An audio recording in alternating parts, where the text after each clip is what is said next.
What instrument do you regret selling the most? I'll start. For me, it was a Vox wah that I bought early on in my guitar journey. And I didn't use the wah pedal that much. And so I thought, might as well, I don't know how much I sold it for.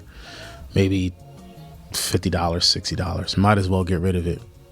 Fast forward to 2023, and I start the label Discotech on Splice. And I need a wah pedal. And I still haven't replaced it to this day. But, you know, still am a huge Jimi Hendrix fan. That's why I bought Vox. There's Crybaby. There's all kinds of wah pedals on the market. But the Vox really has that Jimi Hendrix, Are You Experienced? That sound, man. And yeah, I got rid of mine. And honestly, I don't even know what I did with that money. I probably bought something that I don't use anymore. But that Vox wah, if I had it today, I would still probably have it in my rig, because that's a very, very good quality pedal. And that's the thing about a lot of gear, man. When you're early on in your journey, buy good quality stuff. Anyway, so let's see your answers. 1960s Vox AC30. I am not a big fan of the Vox AC30. However, when you need the sound of a Vox AC30, there is nothing like it. It has that high end, that treble thing that cuts through in those high mids, but it's rounded off because of it's a tube amplifier. And it was a 60s amplifier. It was vintage. So yeah, not smart. I would have held on to that one if I were you. All of this. So it's a Marshall JCM 800, Marshall cab, and not just one, two Gibson Les Pauls. And it looks like maybe an attenuator on top. I've never seen that before. I don't know if that's an attenuator or if it's a power supply or something. Maybe it's a reverb tank. But man, those Marshalls, that Marshall full stack, not full stack, the Marshall half stack with the JCM, that tube head, and then the matching cab. That is, I think the JCM 800 was the Eddie Van Halen. I think that's the Eddie Van Halen sound.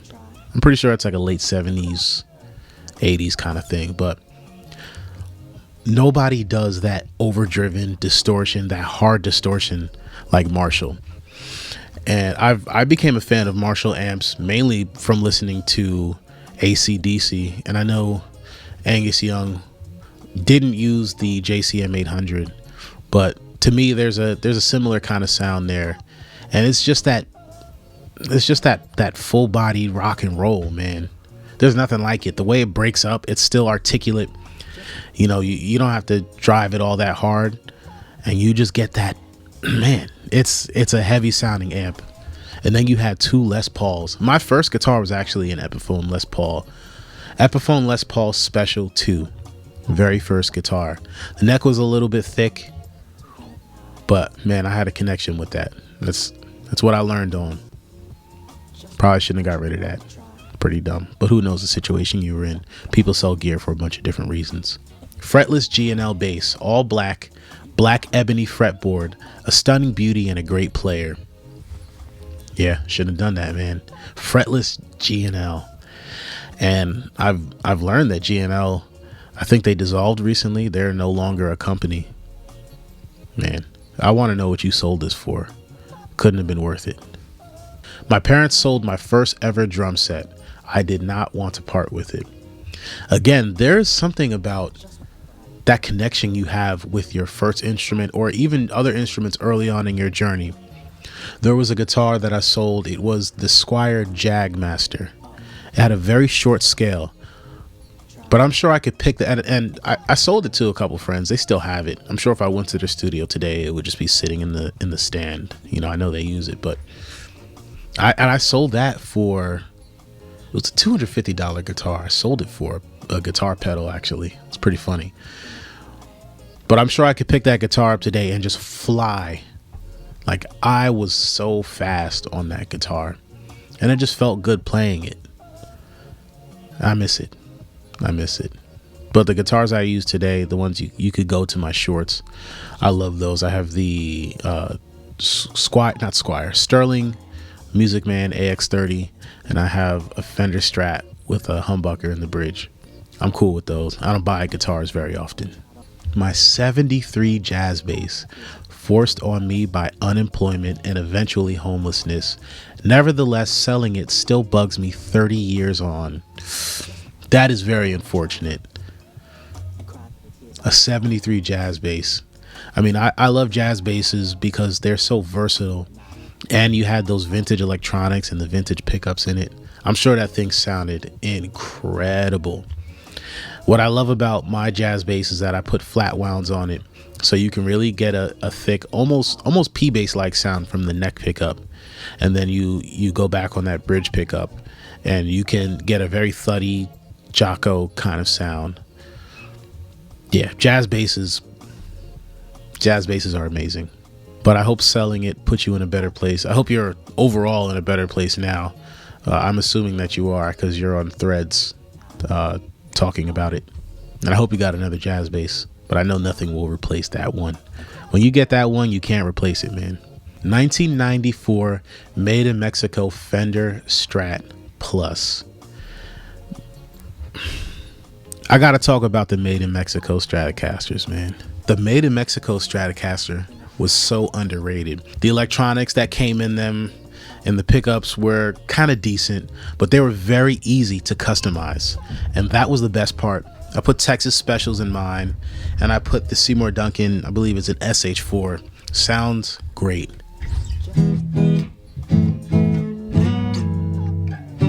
Yeah. The interesting thing is you can tell the difference in quality between made in Mexico and the ones that are made in America. The ones that are made in America, the neck just feels a little bit better. The neck is always the biggest difference for me, but you can really get attached to the Mexican Strats because they were so easy to customize. In fact, I don't think I own one American instrument.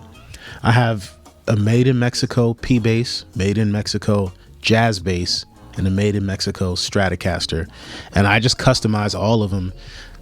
I'm very attached to them. I can't see myself getting rid of them anytime soon. Yeah, I'm sorry you had to sell that, man. I don't know if you had to. You probably did it on purpose. Who knows? This Paul Reed Smith S2 Standard 24 Satin. I have much more expensive guitars now, and yet this one still felt and played the best of any guitar I've ever owned. Really wish I kept it. The other pictures are my current guitars. Yeah, again, when you find the one, keep it. Keep it, because that's going to make you perform the best. If you're recording, you can always EQ it later. Just keep it, man. Just keep it. A 1973 Gibson SG. I only sold it because money was tight and I had another SG. The other one ended up getting stolen soon after. Oh my gosh. Oh, honestly, SG is on my list of guitars that I really want to get. I haven't bought a guitar in a very long time. I don't know when the next time I'm going to buy a guitar is, but I want to get an SG because those things, I mean, I'm a very big fan of Angus Young. That tone, that Back in Black tone, rock and rolling, noise pollution, just that slightly overdriven thing. The SG driving that Marshall half stack or full stack, I don't know what he used, but yeah, the SG is special, man. Every Telecaster. I sort of wish I'd kept my first ever electric as an example of what never to buy. But yeah, Telecaster, that's another one where I feel like there's a certain kind of person who likes a Telecaster and it works for them. It doesn't work for me.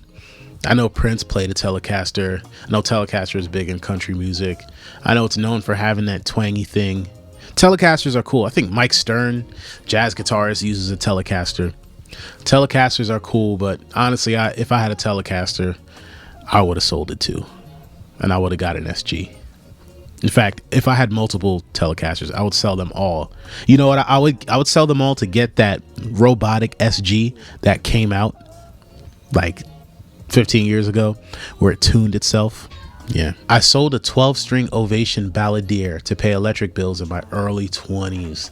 Looking back, I could have just sat in the dark and played that guitar till I got the money up to settle the bill.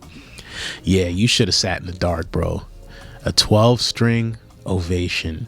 That's another one I'm not in the market for it yet, but I do want to get a 12-string because 12 strings, I don't know, they just grew on me suddenly. They sound so beautiful and sparkly, and you record them the right way. They just, man, the way they sit in the mix, they just sound so pretty. Shouldn't have sold it, bro. I sold a matchless 1x12 combo to Jerry Jeff Walker. I don't know a whole lot about Jerry Jeff Walker. It seems like it went to a good place, you know. Rest in peace. Yeah, I remember the era of boutique amplifiers. I don't know how long Matchless has been around, but again, my guitar journey started around 2008, and I was really into the boutique amps in like the mid 2010s, and I would always see Matchless, Dumble. There was like a milk crate, something like that, but these very boutique combo amps, and everybody would always play these John Mayer riffs on them, and you had the worship guitar players with like the 35 pedals, and then the Matchless amp. They sounded really good. They were really good for that lightly driven sound. I don't know, I've never been crazy about Matchless, but my sound has always been more clean. Not always, but I prefer that Fender clean. That's just works for me. 1975 Les Paul Custom. I get mad every time I think about it. It's been decades. Yeah, I think there's certain guitars just don't sell it. Like a vintage Les Paul. Yeah, don't do that. I think anything that is vintage gear, just don't sell it. Don't get rid of it. Like I don't have the craziest vintage gear in here, but I have a 1980 Crumar Roadie. I have a Farfisa Compact Deluxe. You know, I have Fender Rhodes back there, and on top of that, I have a Pianet, a Hohner Pianet Model T. And I have, actually right over there, is a Moog Opus 3. And in my garage somewhere, it has to get fixed, I have one of those old Uri filters, the 565T. Don't get rid of that stuff. Just don't get rid of it. Just don't sell it. Don't get rid of it. If it doesn't work, wait till you get the money up, get it fixed, but don't get rid of it. That stuff is literally a piece of history. You own something. I mean, I was born in 1993. I'm definitely not selling anything that was here before I was alive. I'm gonna pass that on to my children, and they can own gear from 100 years from when they were born, hopefully. I don't have any gear from the 20s, but yeah. 1960s 4 pickup Belltone guitar I bought for $25 and a 6-pack. At one point I even had a matching bass. Really should have hung on to the pair. Yeah, again, there's so many people, and they're all guitar players. They're all guitarists and bassists. I don't know why we do this. Don't sell anything. Stop selling vintage stuff. Hold on to it. I remember I went to Harlem. I did a gig in Harlem. It was at a church. There was a Teisco guitar. I had 4 pickups. It was crazy. And I wasn't able to get in contact with the church, but it was just an old guitar I found sitting around on the stage. The person that belonged to was not there, and therefore I wasn't able to buy it or get in contact with them after. I couldn't remember the name of the church. I couldn't find the number. But if that was one I was able to get, that's stuff that you hold on to, man. Again, those instruments are a part of history. And then you had the matching bass, and you bought it for $25. Don't sell that stuff. Even if it sounds terrible, you find a way to use it once, you know. It has a very specific sound. Use it for that sound. It's going to be a unique piece in your collection, and then just keep it. Don't get rid of it. Put it in a case. Keep it maintained. Don't sell it. My Marshall head, whole half stack. Actually, even though it was the classic cab, I wanted something with a little more grunt, but that head was phenomenal. Pause, bro. What? Hey, yo. The head was phenomenal. All right. Original 1960 Les Paul. Stop selling vintage stuff. My 32-inch. I don't know if I'm pronouncing this right. Drummers, y'all can crucify me. Pasty. I've heard people pronounce it pasty before, or paste. Symphony gong. That's also stuff I don't like to sell. Specialized instruments, just from my perspective. I mean, I don't play in an orchestra or do music like that, but maybe if I did, I would have sold it for a better quality gong. But since I don't do a lot of orchestra stuff really at all, any kind of orchestral instruments, I just keep them. Like behind me, there's a glockenspiel I bought not too long ago. I'm literally keeping that forever. I have chimes over there. I have a bunch of just random instruments in this room that I'm never going to get rid of because they add so much incredible texture to a production. And a lot of people are not doing things like that. You know, like if I had a gong, if I could find somewhere to fit that in this room, you best believe you would see me in a video. Boom, you know? I'm putting that in a video. It's gonna sound crazy. And I'm putting it in a beat. Original Moog Taurus pedals. Stop selling vintage stuff. Especially Moog, because they don't make that anymore. Moog is owned by a whole different company now. Stop selling vintage stuff. 1974, stop selling vintage stuff. 85, stop selling vintage stuff. 15-inch Zildjian hi-hats. K Zildjian hi-hats. I don't know much about drum stuff, but it seems like hi-hats, I would imagine, are very personal. The drummers I know have like their tried and true hi-hats. Late 90s. Paul Reed Smith. Stop selling vintage stuff. Jesus. Late 60s Vox AC50 head and cab swapped for a Marshall Valve State 8080. And you see how I reacted. Because stop selling vintage stuff. I was young and foolish, didn't know what I had. I only paid 50 euros for the Vox too. Oh my gosh, young and foolish for sure, man. What in the world? Stop selling vintage stuff. And for a Valve State? I haven't seen a Valve State in a long time, but from what I remember, Valve States kind of sucked, man. Like I think they were like a half tube, half solid state kind of thing. Let me look this up. Yeah, so the Valve State combined a tube preamp with a solid state. I don't know. It sucked. I played a Valve State before. It sucked. My Fender P-Bass 60s model. So I don't know if that means it was made in the 60s or if it was modeled after a P-Bass from the 60s. If it was a 60s, stop selling vintage stuff. But if it was a 60s P-Bass, I mean, you can replace that. But I don't know. I wouldn't. I feel like I would not sell a bass, mainly because it's not my number one instrument. And when it's your number one instrument, you're always looking for the instruments that kind of make everything click for you. And if that instrument didn't click for you, you know, sometimes you got to sell them and find the right one. But hopefully it wasn't an actual 60s P-Bass. JCM 900 head and 87 4. Stop selling vintage stuff, man. Japan made. Oh my gosh. Yikes. Where do I start? The 1938 Martin 017 I got for 200. Stop selling vintage stuff. $200 in high school in 1973. Or the Minty Fresh 1965 Vibrolux Reverb. That was my first amp in 1979 for 125. Stop. I did a session at Morningstar in 2010. I don't know. They had a 1965 Vibrolux. This, to this day, is the best sounding guitar amplifier for me. Everybody has their, you know. This was the best amplifier that I've ever used. It was very articulate. It was very aggressive. Cut through the mix.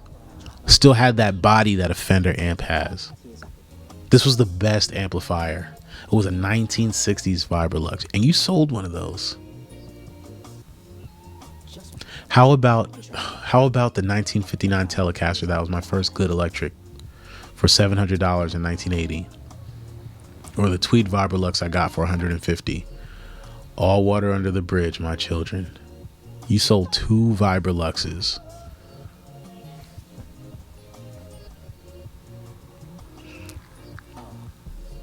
Stop selling vintage stuff.